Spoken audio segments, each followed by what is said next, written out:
Willkommen bei Sales & Pepper, dem modernen Vertriebspodcast für alle, die keinen Bock mehr haben auf 0815 Vertrieb. Hello and welcome back to Sales & Pepper podcast. My name is Dominic, your podcast host. And today, as you can clearly hear, this episode is going to be in English because I have an international guest here, one of the most experienced expert in sales, I would say. When I started my job at Pleo, he was the number one recommendation from my boss back then. And say, follow him.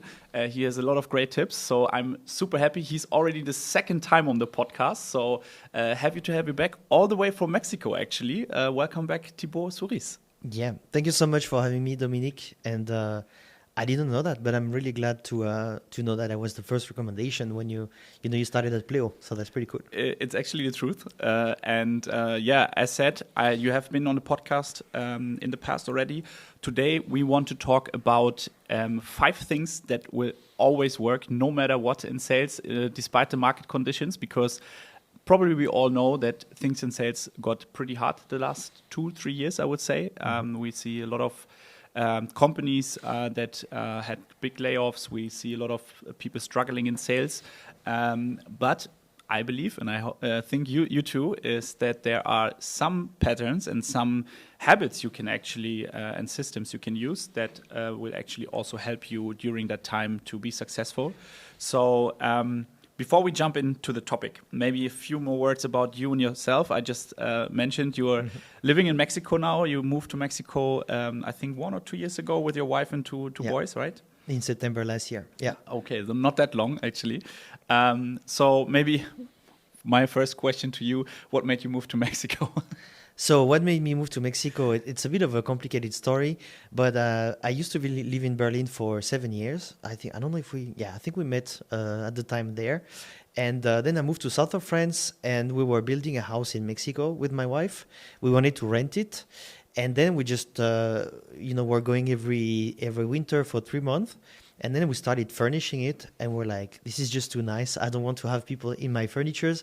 So we say, hey, let's go and move to Mexico. Yeah. So we could afford. So it was not the market conditions in Europe? No, not at all. So that's why we went to Mexico. My wife is Mexican, so that's why. Okay. So talking about Sales Thibaut, I just mentioned you are the founder of Sales Labs. So I remember when starting at Pleo, you had like a really nice newsletter. You sent out best practices, especially around cold calling and how to approach people and how to build systems in outbound. What would you say, like, what are you standing for? What is your passion when it comes to sales? So for me, I found that sales is it's something so interesting in your career, because whenever you know how to sell, and specifically how to prospect and get strangers to start a conversation with you and book meetings, it opens like all kinds of doors. So I started like working for myself, I think 7 years ago.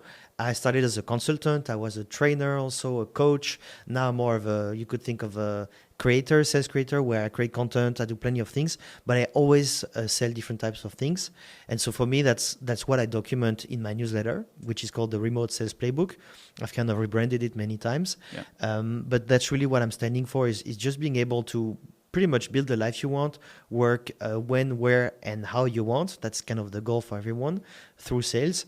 And the first thing you want to do for that is just being able to have strangers paying attention to what you have to say in your prospecting, and that's what I stand for. Yeah. And a lot of people already paying attention, actually, because I think it's 43,000 people actually on LinkedIn that follow your profile already. So in case you don't do it, Thibaut Souyris, Sales Labs, Google him or search him on LinkedIn. I can tell, like, what I feel is very impressive when also I'm following you since 3-4 years now, is also the journey you have taken, because I remember you in the beginning, you were having like these kind of master classes and coachings that you offered.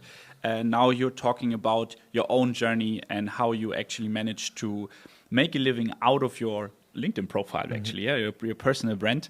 We had Adriana from Lieferando in the last episode. She's also a corporate influencer, also having just started her journey.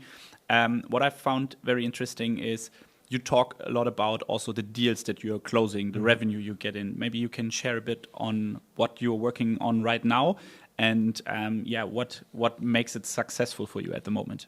Yeah. So I mean, when I started documenting on LinkedIn, it was I think in December 2019. I started talking a lot about prospecting before everyone kind of started doing it, and in the last maybe 1 year or two, it's become very crowded on LinkedIn. So everyone's talking about how they prospect and everything, and so it's been for me something where.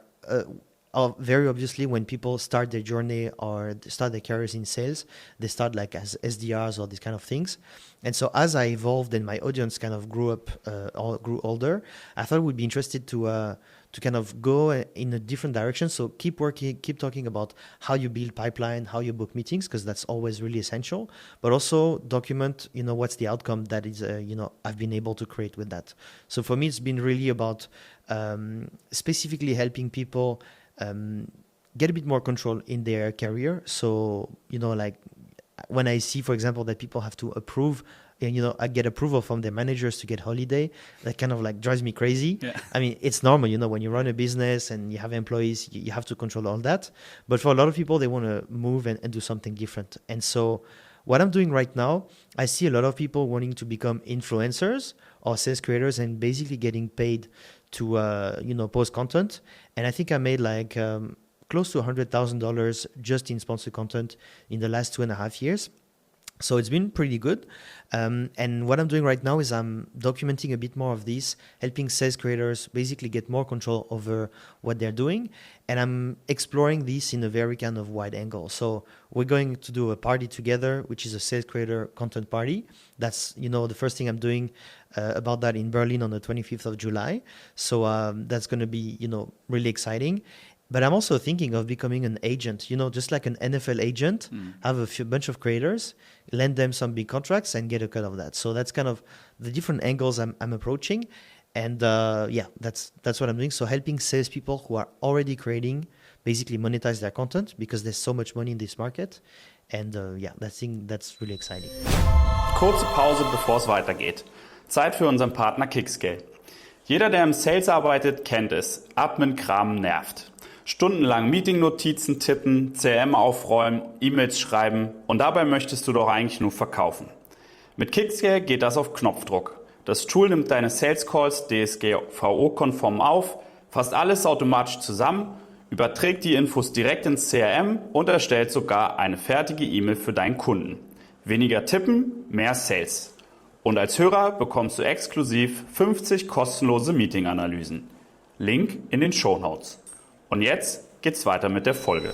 And I agree. I think also for me, I mean, I'm far away from your followership. I think around 12,000 followers right now. But it's interesting to see also for me over the last 2 years that more and more startups and companies actually approaching me and ask me to speak about their product, about their services, and are willing to pay for that, right? So I think this is just like for most people working in sales, of course, this is not their main goal is to get sponsor deals from other companies, because if you are employed, normally cannot talk about other companies on your profile, right? So I think that's something normally I would say that most people can't do, because the company would just say, okay, you talk about us and not about other companies.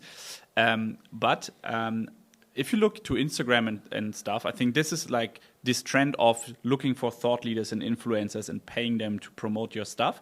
We have seen it on Instagram already the last years. And now what I see the last 2 years is this shift to LinkedIn, especially for tech companies that are willing to actually invest. They have really budgets, the marketing teams, just for thought leaders, because it's very niche. And this is something you can make good money out of it and have some let's say side money from your actual sales job. But I think one thing that comes with it is also you need to invest time for it, right? So I think this is something I see a lot of people struggling. Before we jump into this 5 tips topic, I think it's interesting to share. It's just like, what would you recommend people that want to invest in their personal brand? How should they start? Because I think looking to our audience here, most people will not do it to make a living out of it, but mainly because they want to generate pipeline probably. Yeah. So what's your advice here? So I think you mentioned one important word. I think it's pipeline, because whenever you're starting to create content, often that's going to be a byproduct of you putting yourself out there. And it's not so much that you're going to have to talk about your company, what they do, or just the problems you solve with this company. It's more documenting who you are, your journey. And what I found is that you've seen the trends on LinkedIn where there's people who are 19 years old and they say, I generated $50,000 in the last 2 weeks doing this, comment AI bot, and I'm going to send you my AI bot. And these kind of like things, they create a lot of virality, a lot of impressions, but that are not really worth anything. So obviously you can get deals because if you get like 100,000 followers, the brands will approach you and say, hey, I want to work with you. They're going to pay you, and then they're going to realize nothing goes out of it. So I had posts where I got, 10 likes, 1,000 impressions, and there were some deals made out of this. So that's the thing where when you build an audience, you want to go and talk to the humans that are in the similar situation as you. You mentioned Adriana on the podcast where she talked about being a parent in sales. We are, a lot of people are parents in sales. Both of us are parents and working in sales. So if I talk about the struggle of, dealing with my kids in the summer holiday while I try to close deals, you're going to relate to that because you may go through the same thing. So I think it's really about not forgetting that you're trying to talk and to engage with other humans. And this is the audience that's going to matter, not just like the thousands of impressions and likes you're going to get from just a viral post. So I think for me, it's about finding, and I know it's a very generic topic, we could talk for hours about that, but finding something that's just you, documenting who you are without just showing the nice stuff, but also the tough stuff. I think that's what makes people just being attracted to you. And that's how you create influence in the end. Yeah, and I think you just shared like a very interesting point, and it is that if you just talk about your product and services, nobody will actually give a shit, to be honest. So I think the secret sauce here is just creating value for your audience. And if you want to generate pipeline, let's say you're selling to HR, you should probably talk about like hacks or life hacks for people working in HR and not talking about sales, right? So I think this is just something I would recommend here is just think about what is your audience interested in and how or where in which field you have an expertise that you could actually help people to get better in what they're doing. Let's maybe focus on the 5 things topic. So I think social selling is probably one of them, but that you're the expert. So what would you say, like when you look at the current market conditions, you also talk to a lot of salespeople out there. First of all, what would you say, what did change when it comes to prospecting and sales in general? So I think prospecting has become really complicated for a lot of people, mainly because of the I think 2 factors.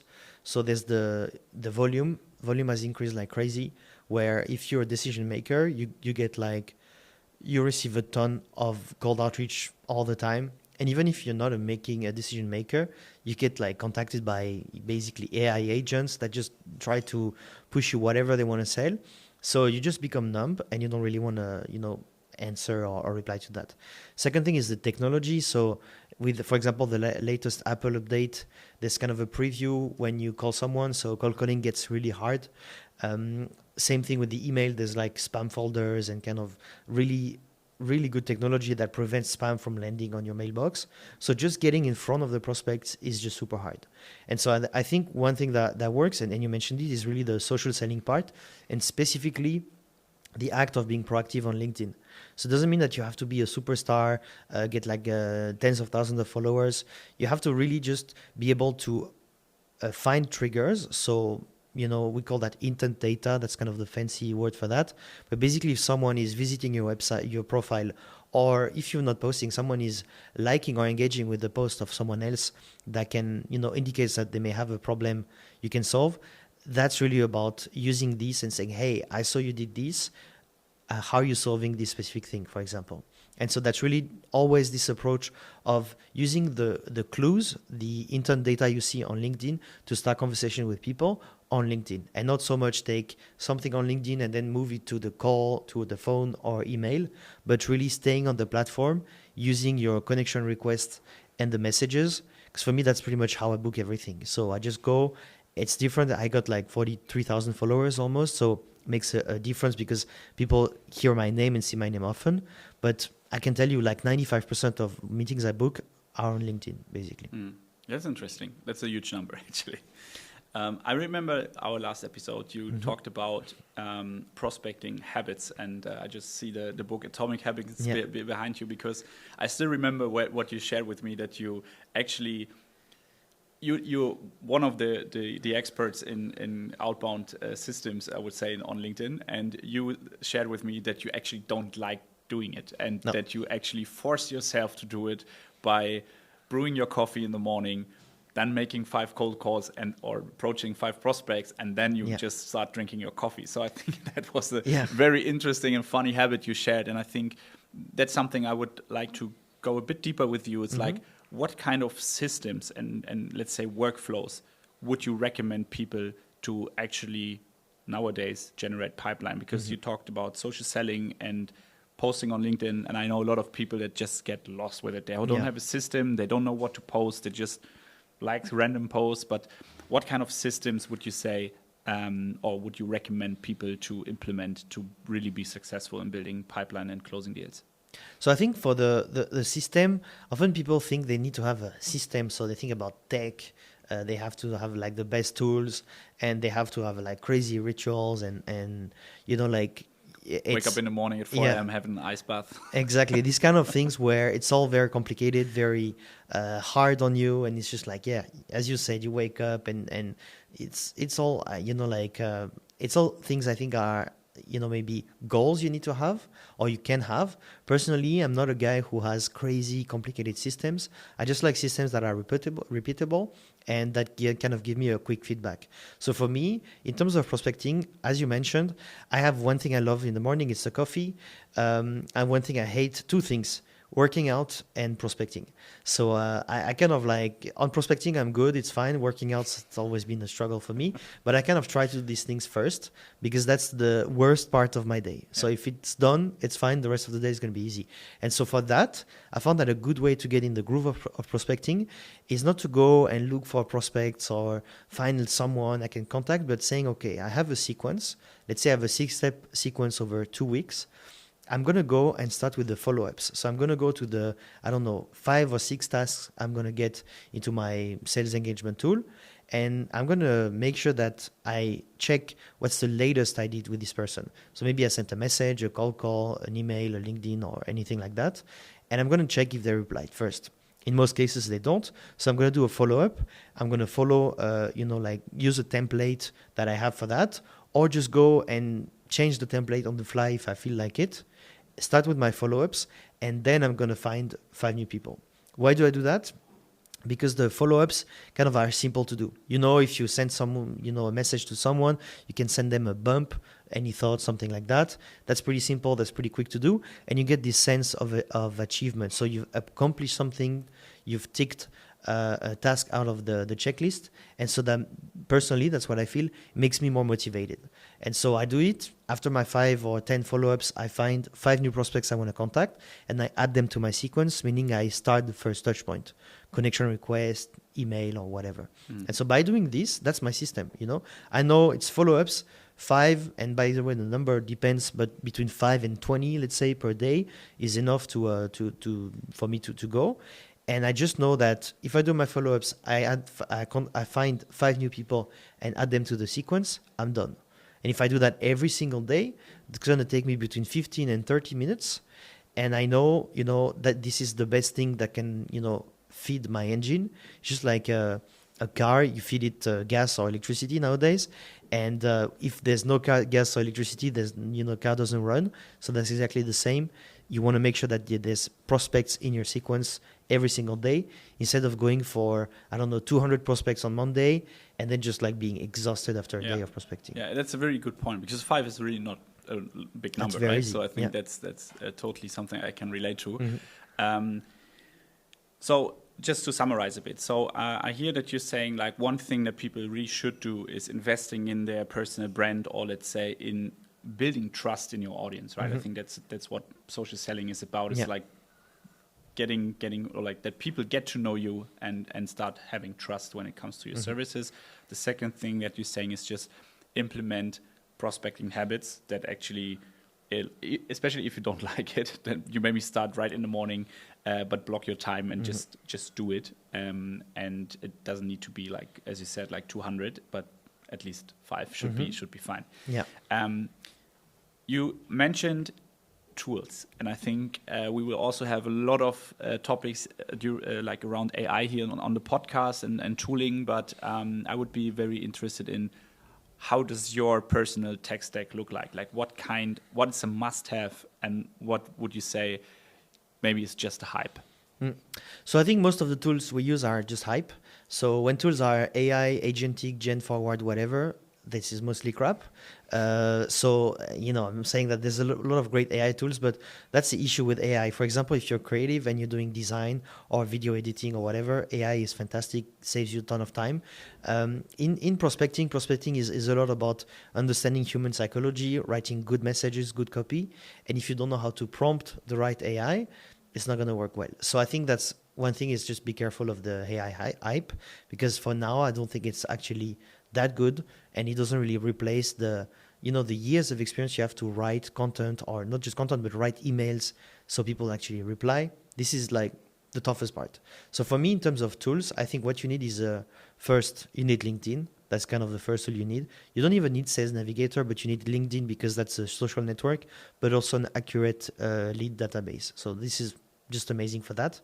Then you need like a tool to actually build your sequences and make sure that the sequence or that the tasks keep popping up every day, so you remember to follow up. So it's a sales engagement tool. I personally use Ample Market, but there's tons of different tools. There's like Reply. You have Salesforce that does a few of these things, HubSpot. So there's so many different ones you can use. And then once you're in there, for me, what really is important is like maybe a video prospecting tool. That's really helpful. And a CRM typically at the end, which is more, how you're going to turn these two meetings into opportunities. So, and they're going to be able to keep track of them. So for me, I think about it as an individual person prospecting or selling, that would be these things. And the tools, it's not like I click a button and suddenly I get meetings. It's more, I outsource the useless part of so I make sure that my brain is not crowded with tasks like remember my follow-ups and everything. Yeah. And I make sure my brain is used to actually craft good messages and really think about conversations and how people will actually reply. So productivity tools is really what I recommend for that. I think it's interesting because I feel like I agree with one thing that you said, that a lot of AI tools are not crap, but at least not where they should be right now. On the other hand, I feel that it's going to be very interesting because I see especially the video part and stuff is getting insane. Like it's really good quality, also AI calls and stuff. But it's like circling back a bit, because I think that's exactly why you need a personal brand right now, that people really trust you as a person and don't want to get spammed by AI, right? So I think that feeds a bit what we just said already. Do you have like kind of a let's say, because what you just shared, I think I agree. If you are selling to tech companies, for example, if you're selling like in mid-market or SMB, but I think if you think of German Mittelstand, for example, and you're selling to enterprise, I would assume most of them are not on LinkedIn, right? It's like the buyers. So I think it's always, especially like if you're selling enterprise segment, most of the times it's about understanding where do you find your prospects and where you actually can contact them, right? So I think just like as a little side note here, because some SDRs may be just starting as an enterprise AE and saying, okay, I don't find my prospect. What should I do? So what would you recommend those people like that are saying, okay, LinkedIn not working for me in my ICP? So I think the German Mittelstand is something I've heard for years, but that's I don't know what the stat again, but I think they make up for 90% of the GDP of the production of value in Germany. So, and they're just doing like I don't know if you think about public trash cans or whatever, but they're making hundreds of millions doing that. So that's the thing, is it's always thinking about where your prospects hang out. Yeah. So, for example, I live in Mexico, in San Miguel de Allende, and so LinkedIn over there, there's like 3 guys on LinkedIn who live there, one being me. So if you want to sell something in there, you won't be able to do it. So it's really about just finding where they hang out. And sometimes it's not really online. There's like trade shows, trade fairs and everything. So these are, I would say for Mittelstand, that's where most, I think, of the, the leads can be found. But it's really about finding where they hang out. So it can be on the golf course, can be on, like there's so many different ways to do that. So I think it's really about making sure your prospects are in the right place, or you're looking for in the right place. And sometimes, that's a bit sad because, you see all these things on LinkedIn and how it can be useful. And also it's, I think, being a bit patient because LinkedIn, I remember when I think 7 or 8 years ago, when I was living in Berlin, it was, like no one in Germany was in there. Now there's a lot more that's being done. There's a lot more people that are like going on LinkedIn every day in Germany. So I think it's changing a bit, but it's just about finding the right place. And unfortunately, sometimes these people are not super, present online. So, you have the good old cold calling. I think that works well. And, maybe getting closer to trade shows and events and these kind of things. Yeah, I agree with that. So coming back to the topic. You mentioned already it's about systems and tooling. Let's say I would assume that most people listening in here today, normally they have a system in place, right? So they do outbound calling, maybe they get some inbound leads, but still they're struggling with closing. Like people say, well, we don't have a budget or whatever, like sales cycles getting longer. What would you say, like for most salespeople, like what are you seeing like in the market right now? And what would you say, how do need people to adapt to that? Like what's the, let's say, mindset shift or whatever that people need to take besides the tooling and all the systems that we are having in place? So I think one of the big issue in the market now, especially if you look at LinkedIn and cold email and everything, even phones, now phone calls, is that there's the thing called the Turing's test, I think, is basically when you're able to determine if something in front of you is a machine or a human. That's what we're doing in every decision, we in every call message we receive. You receive a call message and you're like, is this thing generated by a person or by an AI? And so that's kind of like the first question people start asking themselves when they receive a cold email, cold LinkedIn or anything. It's like, is there a real human who actually took the time to check what I'm doing and try to connect with that? And so I think that's really a huge moat and differentiator, is being able to show that you're human, you've done the work, you've used AI tools to actually make your life simpler, whatever, but you're trying to connect with this person. I give you an example, which is not exactly cold outreach, but the AI comments you see on LinkedIn. So whenever you go on LinkedIn, you do a post. I'm sure you've seen that a lot. And people start paraphrasing whatever you said, or just say, just curious how you do this or whatever. And so they use, like it's basically an AI agent that identified you as the person of interest, let's say, to talk to. And they comment on the behalf of the person they're supposed to represent. And when you ask the person, hey, what's this comment you've sent me? They're like, I don't know. What are you talking about? Because the agent has been working in the background doing, stuff on their behalf. So I tried once, and after 2 weeks, I realized that I was sending hundreds of mails to people, a lot of people that I knew. And they were like, what is this message? Why are you reaching out like that? Yeah. And so that's the thing is, that's a great opportunity. I don't know how long it's going to last because these AI stuff, they catch up really quick. But the opportunity to really do everything you can to stand as human. And so for me, that's really what I'm trying to do. So if you think about videos, if you think about voice notes, and all these things that make you imperfect, this is how you show you're human. So like the chat, when you start a sentence in LinkedIn without like a capital letter, that's kind of a really simple trick where a lot of AIs, they just don't do it this way. So just how can you be the most human? And for me, I can tell you the message template I can share with everyone that works the best is what's up? Hey, what's up? And people just like, yeah. And then they start the conversation. So obviously with people I know, but that's the thing where if I can show people I'm human and I'm not just like some automated stuff, or they're not just like a target into a lead generation campaign, that's really helpful. Yeah. I think especially what you're also building right now with the sales creator community, right? I think what is super important right now as well is like coming back to this human factor is also try to connect with people that are selling to the same audience than you, or like facing the same struggles than you, also try to build communities around your ICP, right? And go to, like, let's say, in-person events, some kind of breakfast clubs or whatever is out there. So I think being present in real life and show your face and show who you are as a person also helps you building these kind of really deep connections that you can, like, let's say, not at 2 a.m. at night, but you can pick up your phone and just call somebody and say, hey, look, I'm facing that problem. Can you help me? Or can you introduce me to XYZ? This helped me a lot when I was building the circus, for example, that I had already quite good network through SDS of Germany in the sales space.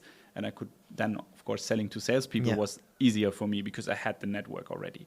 So I think what I see also with my coaches a lot is they feel like they're not really connected with your target audience, right? They're like, maybe they go on a fair or whatever, but it's always this kind of professional masquerade that they're wearing, and they're not really interested in getting into that bubble and in that space and connect and help people in the end also as well, right? So I think this is what I would recommend to people out there is really go out there, go into networks and really connect with your audience and try to help them, and then it will come back and pay back 2 or 3 times in the end, right? There was a lot of great tips already, Thibaut, but maybe like looking to what you've said already, is there anything that you would add on that you would say, okay, this is something you should take a look at right now because this will help you be successful when things are not going well right now? So I think for me, and it all comes to a mentor I had, Skip Miller, who passed away like I think 2 or 3 years ago. But he was, I remember when I did my first kind of, I was working in the last job I ever had, basically in California in a sales training. And so normally sales trainings are pretty boring. But this was like really life-changing for me. And really, I mean life-changing because it changed the whole trajectory of my career. But basically, he said something, and you know, selling for me was about convincing. You go and you're like this very extrovert person, and you just want to, you know, show people how you have the best product, the best thing, and why they should invest with you. And I think it's just taking the opposite approach of trying to disqualify people instead of qualify them. So find all the ways and discuss with them of all the ways you're not a good fit for them.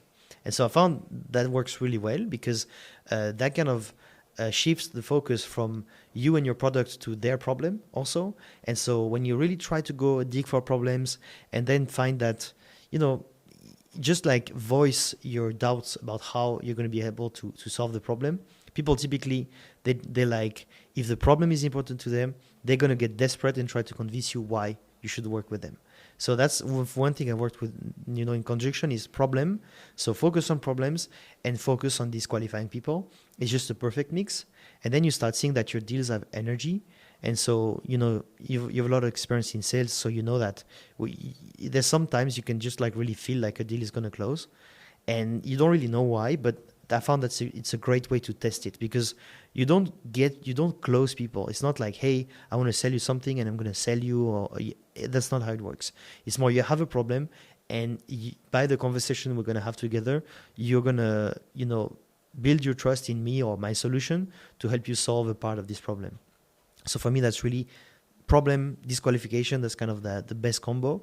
When everything goes wrong, you know, when you just go back to these basics, the beauty of the world is that there's always problems to solve. And so if you find the problems and you find the problem big enough, then you're going to be able to close something at some point. That's interesting. You talked about disqualification, Thibaut, and I know that I shared it also in the previous episode already. A lot of my coaches right now, they think they're struggling with closing, but when I look at their deals, what I find mainly is that they're struggling with disqualifying or qualifying the deal. Is there any framework or any system that you are using yourself that you would recommend to people, like when it comes to first conversations? Like how would you qualify or disqualify? Yeah, so I know you have the BANT, MEDIC, whatever, you know, you can come with acronyms all the time. So I think they all have their space at different parts of the, you know, like of the sales process. But for me, the same, a lot of people, they come to me and they say, hey, how can I close? I have problem with closing. I don't know how to negotiate or the late stage or whatever. And as you know, the problem is not really in the late stage, it's in the discovery, the beginning of the conversation. So for me, there's three questions I always ask myself and the prospects in a deal is like, what's causing you to have a conversation with me? So why are we speaking right now? Why that? That's first thing. What are the outcomes you expect from this conversation? So, what can we do? And when can you make a decision? If you have an answer to these three questions, you have a deal. If you don't, you need to ask more questions or you don't have a deal. And so for me, it's really about just not obsessing over frameworks, whatever, but really understanding, having a clear answer to these three questions is really a game changer. So that's what I recommend people. So what's causing you to have a conversation with me?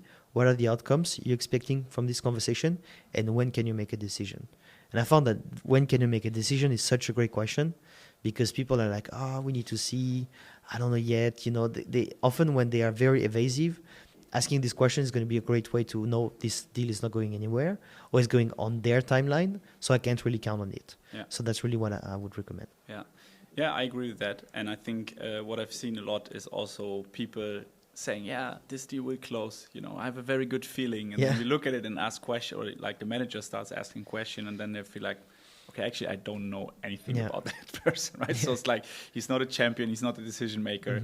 I don't know the timeline. I don't know what other departments need to be involved in that deal. So I think just understanding also, especially how does the buying process look like on the customer side and not how does my process look like, okay, I want to have one demo and then I want to close the deal. No, what's actually the timeline and the process on the customer side helps a lot to get transparency, and also make it easier to close the deal in the end, I believe. Thibaut, we're talking more than 30 minutes right now, so we coming to an end. Yeah, it's sad that it's already coming to an end, but thank you so much for being my guest today. I think there was a lot of great tips. I will summarize the 5 tips in the end also in the show notes for everyone, so you can read through it again. And in case you want to learn more about Thibaut and his sales tips, follow him on LinkedIn as said. Also, make sure to share the episode if you liked it with your friends and your colleagues. And of course, please give us a follow also for the podcast. So thanks for being our guest today. Thanks for being here, Thibaut, and hopefully see you soon again. Thanks for having me, Dom. Thanks.